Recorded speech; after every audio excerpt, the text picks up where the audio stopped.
What is the feelings rating scale, and why is it important to know how to use it? The feelings rating scale helps me determine where my body is at and how much brain power I've got with that level of emotions that I've got, that level of intensity of emotions. So let's talk about it a little bit.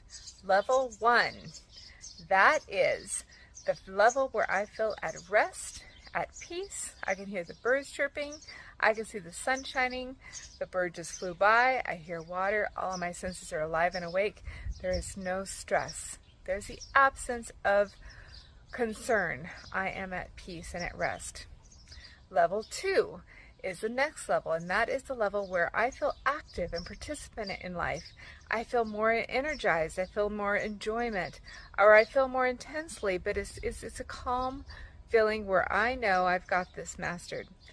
Now, level 3 is when I feel intensely about something, yet my rational mind is still functioning properly.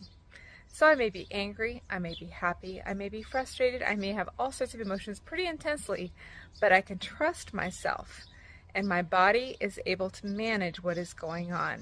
Okay, so those first 3 levels are the parasympathetic nervous system.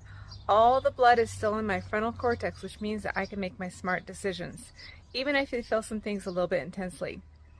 Now, things start to change when I move into level 4.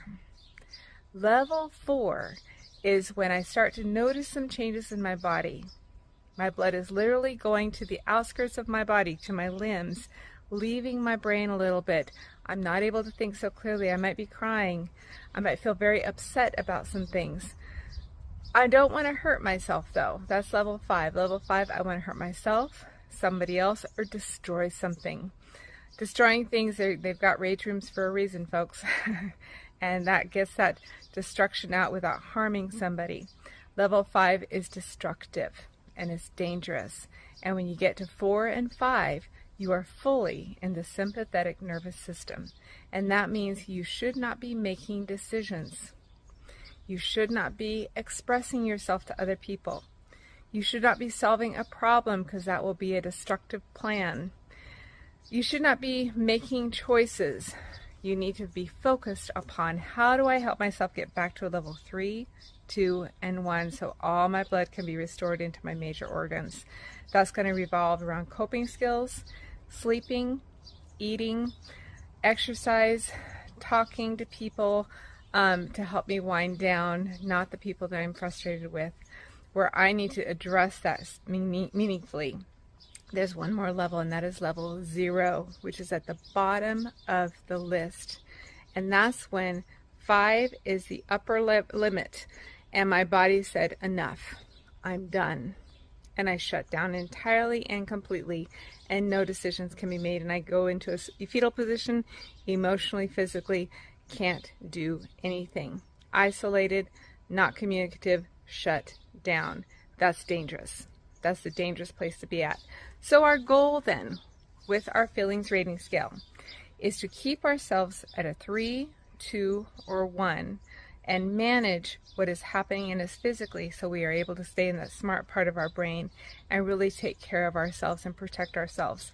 Safety is what keeps us at a 1, 2, or 3, and we aim to live there, folks.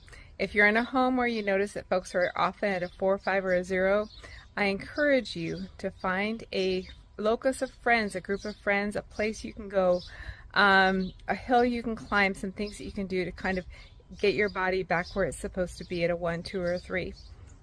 Don't forget to ask for help. If you're at a 4, 5, or 0 consistently, you need to have some extra assistance. That is not a place for a body to exist and survive and be okay and healthy. You can't do that at a 4, 5, and a 0. And so that's an urgent decision-making place where you need to step back and assess what do you need to do to restore order to your life at a 3, 2, or a 1. Thank you so much for your time, and I'll see you soon.